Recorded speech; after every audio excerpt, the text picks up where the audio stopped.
সমস্ত গোপন কথা কমপ্লিট।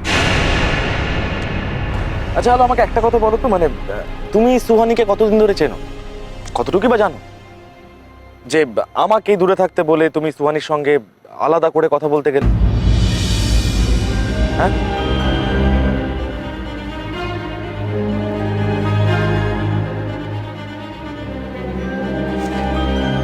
আমি একটা প্রশ্ন করেছি আলো, আমার কিন্তু সহ্যের সীমা আছে।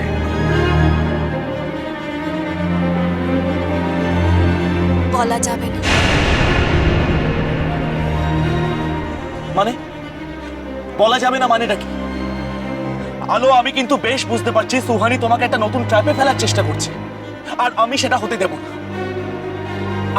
আমি তোমাকে রিকোয়েস্ট করছি, তুমি বলো সুহানির সঙ্গে তোমার কি কথা হয়েছে, প্লিজ। একটা প্রশ্ন করব, উত্তর দেবে?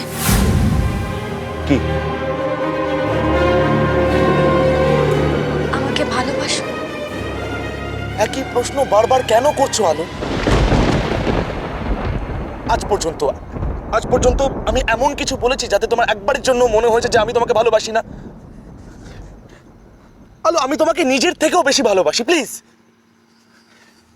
আমি না স্পষ্ট বুঝতে পারছি তুমি এই প্রসঙ্গটাকে পাল্টাবার চেষ্টা করছো, ঘোরাবার চেষ্টা করছো। আমি কিন্তু ভুলছি না, তুমি আর সুহানি। আমি তোমার কাছে কিছু চাইবো, দেবে? মানে কি চাও তুমি? সৌরভ মৈত্র আলোর জন্য জীবনও দিয়ে দিতে পারে, আমাকে চ্যালেঞ্জ করো না।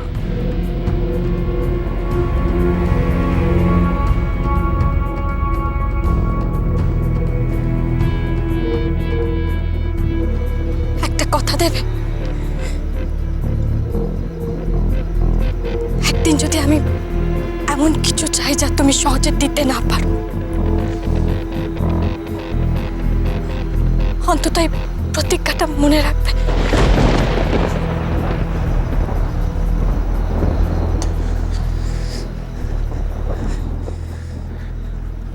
আমাকে একটু পরিষ্কার করে বলবে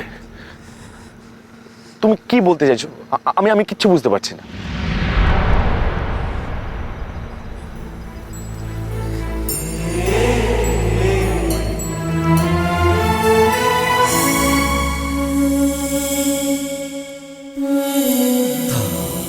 আমায় ছুঁয়ে প্রতিজ্ঞা করো, কথা দাও।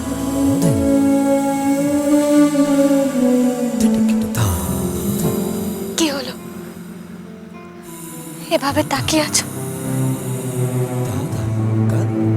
ভয় পাচ্ছ? অদ্ভুত লাগছে তোমায়।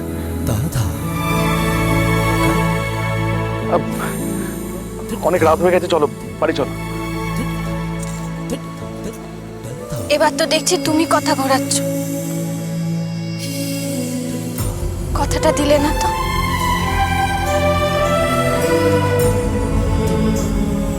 আমি তো ভেবেছিলাম আমার বর অন্তত আমাকে এতটা ভালোবাসে যে আমি কিছু চাইলে আমাকে খালি হাতে ফেরাবে না। কি চাও তুমি?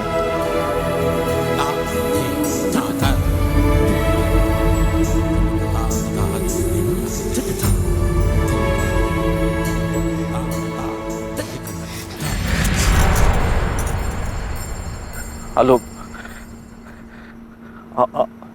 আমাকে ছেড়ে চলে যাবে না তো?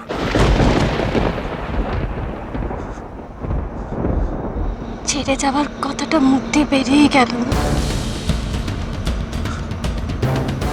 এরই মধ্যে।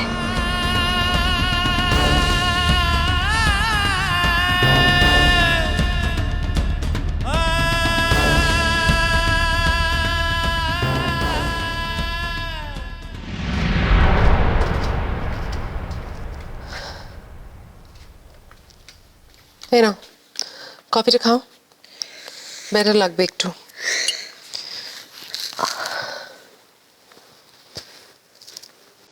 সোহানি, তোমার জীবনে এত কিছু ঘটে গেছে, অথচ এতদিনে তুমি আমায় কিচ্ছু বললে না।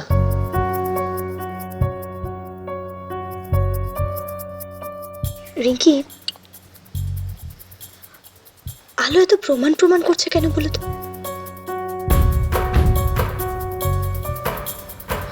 আমি যে সত্যি বলছি তার প্রমাণ পেলেও কি করবে? আমি তো কিছুই বুঝতে পারছি না, ভীষণ কনফিউজ লাগছে। তোমার কাছে যা প্রমাণ আছে তুমি নিয়ে এসো না, তারপর দেখো কি হয়।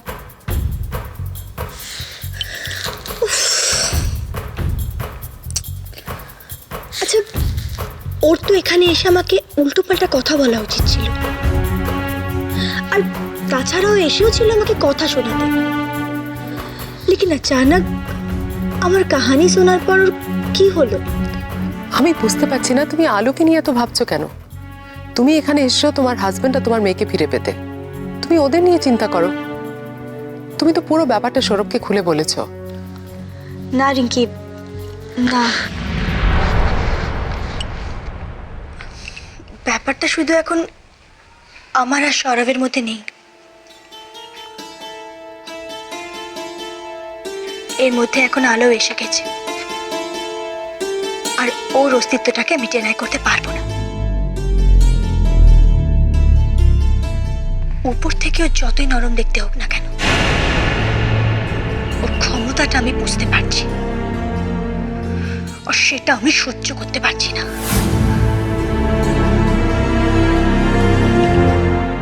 আমিও প্রমাণ জোগাড় করবো রিঙ্কি, আর ডেফিনেটলি করবো।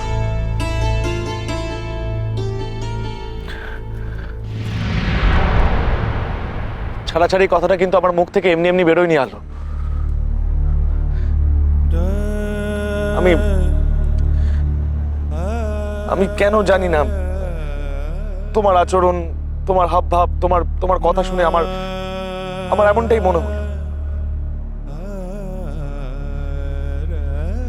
দেখো হলো, আমিও জানি, তুমিও জানো যে আমাদের এই বিয়েটা আসল, আমরা স্বামী স্ত্রী।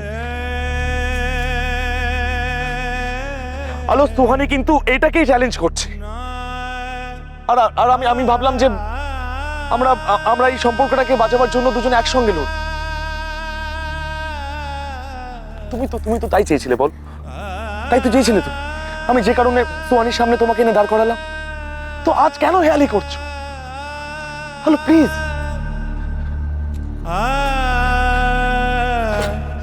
তুমি ইস্যুটাকে একবার বোঝার চেষ্টা করো। আমার কি কোনো অধিকার নেই জানা? আলো, তুমি কেন বুঝতে পারছো না আমার মনের মধ্যে দিয়ে কি ঝড় হয়ে যাচ্ছে?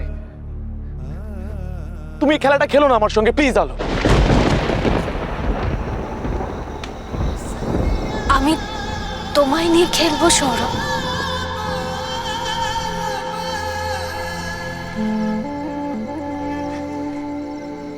আমি তো নিজেই ভাগ্যের হাতে খেলার পুতুল হয়ে গেছি। যখনই ভাবি যে সবকিছু ঠিক হয়ে গেছে, ঠিক তখনই উপর থেকে কেউ কাঠিটা নাচিয়ে দেয়।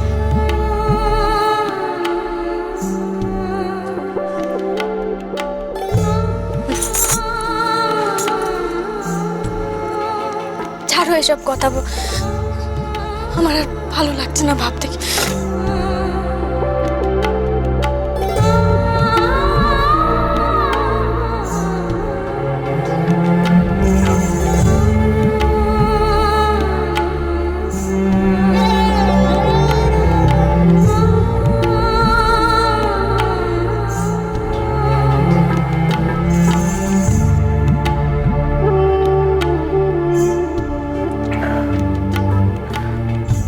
তুমি কেন এমন ভাবছো? চুপ করো, একটু একলা ছেড়ে দাও আমায়।